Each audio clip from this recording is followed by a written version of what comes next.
Democracia por Somos Perú, al darle la bienvenida. ¿Cómo está? Muy buenos días. Buenos días, Mónica. Buenos días, don Fernando. Siempre un gusto poder conversar con usted. Buenos días, señor Salaverry. Sí, de inmediato al contexto, ¿no? Que el contexto, por lo menos en las encuestas, en las que se han conocido hasta ahora, nada le ha sonreído en términos de posibilidades y proyección. En un primer momento se pensó que la lista encabezada por Martín Vizcarra podía ser capitalizable dentro de Somos Perú, y eso parecía ocurrir. Sin embargo, en los últimos días, esto se puede haber convertido en todo lo contrario, teniendo en cuenta lo que puede pasar en las investigaciones contra el señor Vizcarra. ¿Cómo evalúa usted, señor Salaverry, esta situación para usted electoral y dentro del partido Somos Perú? Mira, yo prefiero que me sonría la calle en vez de las encuestas. Yo cada vez que recorro el país, ahora estoy recorriendo los conos de Lima, recibo muchas muestras de respaldo y de apoyo a mi candidatura y a la candidatura de Somos Perú. Las propuestas que hemos anunciado, por ejemplo, para poner orden en el país, en el tema de nuestras políticas migratorias, han sido muy bien recogidas por parte de la población. Sí. Y más bien yo siento pero justo que las encuestas miden la población también, pues, señor Salaverry. Sí, por eso le preguntaba. Pero mira tú, Mónica, bastante extraño, ¿no? Las encuestas dicen que hay un 8% que se inclinaría a votar por Somos Perú para el tema del Congreso, y para el tema presidencial los ponen en 2%. Eso quiere decir que habría un 75% que cruzaría el voto. Esos porcentajes no se han visto jamás en las historias de los procesos electorales en el Perú. Tú mira el récord histórico y bordea el 10%, en algunos casos picos de 15%. Pero pensar que el 75% de la población, y sobre todo del segmento, que es el segmento que respalda a Somos Perú, va a cruzar el voto, me parece bastante descabellado. Pero en fin, será problema de la metodología que han usado, más por teléfono, sabe Dios. Nosotros estamos enfocados en continuar con la campaña, en continuar explicando nuestras propuestas, y la verdad que bastante contentos de la posibilidad que se nos presenta el 11 de abril. Señor Salaverry, bueno, esta queja contra las encuestas lamentablemente es propia de todos aquellos que no tienen buenos resultados, así que no estoy seguro que le convenga mucho insistir en eso. Vayamos más bien, por favor, con sus propuestas y planes, porque en los últimos tiempos se le ha escuchado mucho hablando, pero al margen de este tema, venezolanos en el Perú, ¿qué otros grandes temas dice usted que están despertando simpatía por parte de las gentes con las que usted está en contacto? Yo coincido con usted cuando dice que hubiéramos preferido no pasar por el momento que hemos pasado en este incidente. Los peruanos ya estamos cansados, y esto no solamente ocurre conmigo, don Fernando, ocurre con muchísimas personas a nivel nacional. Son extranjeros, no solamente venezolanos. En Sullana, por ejemplo, hay colombianos que forman bandas organizadas de mafias que obligan a la gente a recibir grandes cantidades de dinero y los obligan a pagar intereses. Señor Salaverry, usted sabe que en todos los países del mundo, si uno le echa la culpa de los males y da lista de todos los delincuentes extranjeros, tendrá un aplauso fácil. Eso se ha visto mucho a lo largo del siglo XX. No estoy seguro que nos convenga repetir ese esquema. Por eso es que le preguntaba sobre otros temas que usted esté priorizando en los viajes que está haciendo junto al señor Vizcarra en el interior de nuestro país, en los barrios de la capital. Yo no estoy buscando aplauso fácil, don Fernando. Yo lo que estoy buscando... Parece bastante, quizá no, pero realmente... Entiendo por eso, si me hablara de otros temas movilizadores, podríamos creerle. Pero si solamente quiere venir ese tema único, uno sospecha, señor Salaverry. Permítame redondear entonces la idea para pasar a otro tema. Yo no estoy buscando aplauso fácil. Yo lo que estoy buscando es darle seguridad a los peruanos, es el sentir de la población. Ya estamos cansados de esta situación, y claro, yo entiendo su posición, inclusive la percepción que usted pueda tener respecto a esta propuesta nuestra, pero hemos vivido en carne propia y conozco muchísimos casos de personas que han sido violentadas por extranjeros. Sí, pero inclusive si uno pone en el porcentaje, a ver, ya, vamos a quedarnos en ese tema, señor Salaverry, si usted quiere que nos quedemos. Si usted gusta, pasemos a otro. No, solamente le digo una cosa, si nos quedamos en ese tema y la seguridad del país depende solo y únicamente de la expulsión o del encarcelamiento de los extranjeros, estamos hablando del 0.5% del problema de la delincuencia en nuestro país. O sea, no es el tema fundamental. Yo no he dicho que sea solamente la única solución. Esta está enmarcada dentro de nuestra política migratoria. Obviamente, la lucha contra la delincuencia abarca otros temas. Por ejemplo, nosotros hemos dicho que queremos privatizar la administración de los penales en el país, porque la corrupción ha penetrado profundamente al INPE y un gran porcentaje, el 80% según las estadísticas, por ejemplo, de los crímenes de extorsión, se planifican en las cárceles y nadie hace nada al respecto. Entonces yo sí creo que hay empresas internacionales expertas en el manejo y en el control de cárceles que perfectamente podrían hacerse cargo de los penales. Hemos dicho que vamos a hacer modificaciones al Código Penal a través de la bancada de Somos Perú para, por ejemplo, eliminar el tema del hurto, ¿no?, que no tiene pena efectiva de cárcel, y es lo que genera la mayor percepción de inseguridad. Son estos delincuentes que te arrebatan la cartera, que te arrebatan el celular, y hacen que la gente viva permanentemente en zozobra. Entonces hay que eliminar esa figura. Quien comete un delito, así sea el robo de un celular, que vaya a una cárcel a resocializarse. Cárceles que se van a las cárceles están repletas, ¿no? Ahora tienen el triple de la población que requerirían, ¿no? O sea, tendría que nuestra propuesta es construir muchísimas cárceles para cerca de 40 cárceles penales a nivel nacional, hechas por empresas especialistas que no solamente las construyan, sino que tengan la concesión de la administración de estos penales para los próximos 30 años. Entonces tenemos una serie de medidas que no solamente se circunscriben al tema de los extranjeros ilegales, es uno de los muchos problemas. Yo coincido con usted, pero no hay ningún problema, para que no me digan monotemático, hablemos de otros temas. El problema, por ejemplo, que ocurre hoy en día con los transportistas... le pido que vamos a hablar de otros temas, pero tengo que ir obligatoriamente a una pausa, porque eso lo tenemos que respetar escrupulosamente. Pausa y volvemos. Con el señor Daniel Salaverry, candidato a la presidencia por Somos Perú. Habíamos ya tocado un tema central dentro de su campaña, pero vamos a otro que también puede estar en una situación que puede perjudicar su candidatura aún más. Como decíamos inicialmente, cuando le planteé la pregunta, en el caso específicamente de Martín Vizcarra, el expresidente, al principio, evidentemente en una situación podía ser sumamente capitalizable desde el punto de vista de la candidatura de un expresidente como Vizcarra. Pero al cabo de las semanas esto se ha desdibujado y hoy enfrenta la posibilidad de ir a una prisión preventiva si es que el juez así lo determina. ¿Cómo están mirando ustedes, o usted particularmente, este asunto? Porque la situación es delicada, se habla incluso no solamente de una prisión preventiva, de la posibilidad de que pida un asilo, y eso lo ha desmentido el propio Vizcarra, pero lo ha dicho el coordinador general. O sea, ¿qué hay detrás de todo esto, no?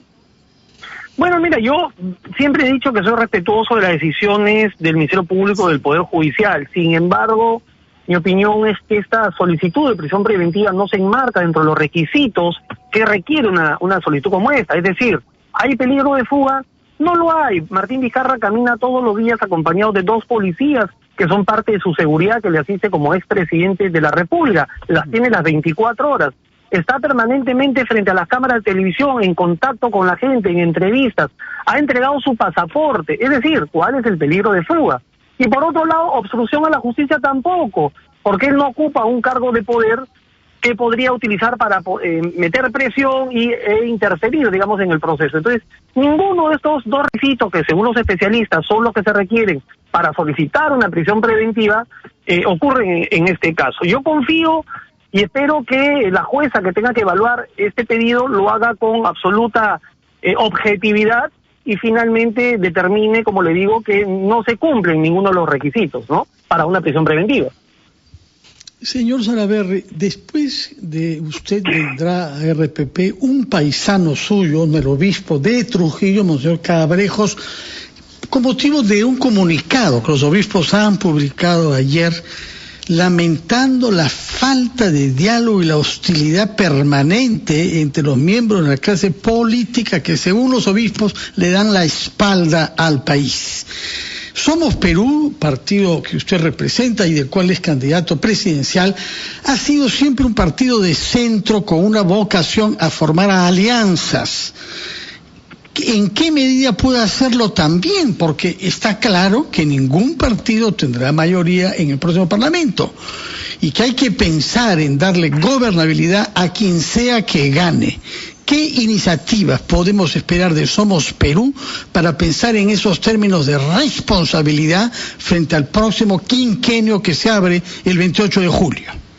Por supuesto que nuestra posición es en favor de la estabilidad política, del diálogo y sobre todo de los consensos en torno a una agenda en común, en temas específicos de reformas fundamentales, por ejemplo, en temas institucionales, en temas económicos, en favor del país. No hay ningún problema. Esa es nuestra posición. En este momento estar anunciando posibles alianzas, obviamente es muy prematuro, pero luego del 11 de abril, y cuando quedemos solamente 2 candidatos, obviamente vamos a tener que sentarnos en la mesa a conversar con quienes tengamos coincidencias y con quienes no, bueno, respetarnos dentro de las discrepancias que tengamos, pero siempre, como le digo, poniendo el Perú por encima de cualquier interés partidario personal. Uh-huh. Bueno, ahí usted, digamos, está viendo en proyección eventualmente en una segunda vuelta, cosas que podría en este momento del cuadro fotográfico ser casi un imposible o un improbable. Pero mira, se hablaba... Mónica, sí. Permíteme para contarte una anécdota. Por favor. ¿Por qué me expongo así de las encuestadoras? En el 2010, yo fui candidato a la alcaldía de Trujillo. Competí contra César Acuña. Sí. Y las encuestas, una semana antes, me daban 30 puntos de diferencia. Bueno, los resultados finales fue que me ganó por menos de 1 punto. Entonces, por eso que yo te digo que cualquier cosa puede pasar en 3 semanas en un proceso electoral. Nada está definido. Y más aún ahora que los márgenes de diferencia entre los que van primeros y los que vamos atrás son mínimos. Y si a esto se suma que Somos Perú tiene la mayor votación, al igual que otro partido, para el tema congresal, eso es lo que nos anima, como te digo, para pensar que el 11 de abril vamos a tener un resultado favorable. Por ejemplo, señor Salaverry, ¿qué cosa es lo que propondría usted para resolver esta grave situación que está siendo generada por la huelga de los transportistas, que afectan además a su circunscripción trujillana, ¿no? Porque hemos visto que está cortada en varios puntos la carretera panamericana. Y que es un sector que ha sido uno de los más golpeados con esta pandemia, don Fernando. El alza del dólar, de la cotización del dólar, afecta directamente al precio de los combustibles. Y lo que hay que hacer es sentarse con ellos en una mesa de diálogo, pero en serio, pues ya sin paseos como ha ocurrido con los últimos gobiernos, y evaluar algunas medidas subsidiarias que compensen estos incrementos o, como ellos dicen, de la devolución parcial del impuesto selectivo al consumo. Inclusive, sus reclamos van también por obras de infraestructura como los tambos que necesitan, que son estas zonas de descanso en medio de la carretera, que tengan habitaciones para que los choferes puedan descansar. Entonces, hay que hacer un trabajo ahí integral y recuperar la confianza perdida que han perdido los últimos gobiernos y que han perdido los transportistas, recuperar esa confianza y encontrar soluciones que ya no va a depender solamente de los políticos, sino de los especialistas, porque nosotros no podemos fijar precios, pero lo que sí podemos es aprobar normas que sean fondos que compensen algún incremento como el de ahora, producto del tipo de cambio. O sea, una especie de subsidio, dice usted, respecto a lo que pueden haber dejado de percibir por el año de pandemia de manera temporal o de manera permanente. No, por supuesto que temporal, puede ser por un periodo de 2 años hasta que este sector se recupere, tenga nuevamente los flujos de ingresos que estaban acostumbrados a tener y paulatinamente puede irse retirando ese subsidio. Ahora tenemos un hipo, digamos así, un incremento del precio del dólar que impacta directamente en el precio de los combustibles, y esto es nuevamente por las proyecciones que nos dan las encuestadoras. Así de simple, el mercado, digamos, los inversionistas están asustados con la posibilidad que nos presentan respecto a quienes podrían llegar a la presidencia, y esto hace que el precio del dólar se dispare. De acuerdo, inevitable preguntarle también sobre los procedimientos que se están haciendo para investigar su comportamiento como congresista. Ya sabemos naturalmente que usted ha reprochado a esos 16 votos que han dado curso al proceso contra usted, pero ¿qué podemos decir para no caer en más divorcios y en más pleitos entre miembros de la clase política como lamentan los obispos? Mira, esa ha sido una decisión política, porque legal no tiene ningún sustento. Yo he dicho que, por ejemplo, uno de los delitos que se me imputan, que es falsedad genética, es decir, falsificación, he demostrado con un peritaje que no he elaborado ni he firmado esos documentos. Nadie me ha cuestionado ese peritaje. No han presentado otro peritaje que diga lo contrario. Además, va a ser imposible, porque simplemente no lo he hecho. Respecto al otro delito de peculado, la propia Contraloría General de la República ha hecho una auditoría y ha concluido que eso no puede ser peculado porque ese dinero, esos 7.000 soles que se entregaron, forman parte del sueldo del congresista. Por algo se le descuenta el impuesto a la renta. Y si es sueldo, no tiene que ser sustentado luego con boletas o con facturas. Entonces, yo lo tengo muy claro el tema. Entiendo que es una posición y decisión política la que ha tomado la subcomisión, en la misma semana que van a evaluar una solicitud de prisión preventiva para Martín Vizcarra y a 3 semanas de un proceso electoral. O sea, para usted es una venganza, digamos, contra el combo, Salaverry y Vizcarra. Es una estrategia que están utilizando para bajarse los candidatos de Somos Perú, pero es evidente, ¿no? Imagínate, hace 2 años está esa denuncia en el Congreso. Qué casualidad que faltando 3 semanas para las elecciones se apresura el Congreso a aprobarla. Perfecto, yo he dicho que lo aprueben. Finalmente esto irá a la Fiscalía, y la Fiscalía con mucha más objetividad evaluará mis descargos y obviamente se va a dar cuenta que lo que yo digo es cierto y terminará archivando este caso. Muy bien, bueno, seguiremos viéndolo en la cancha, vamos a ver qué es lo que discurre y transcurre en las próximas 3-4 semanas hasta el día de la elección. Muy amable, señor Salaverry, muy gentil. A ustedes, muchas gracias. Vamos a titulares de esta hora y regresamos a ampliación de noticias.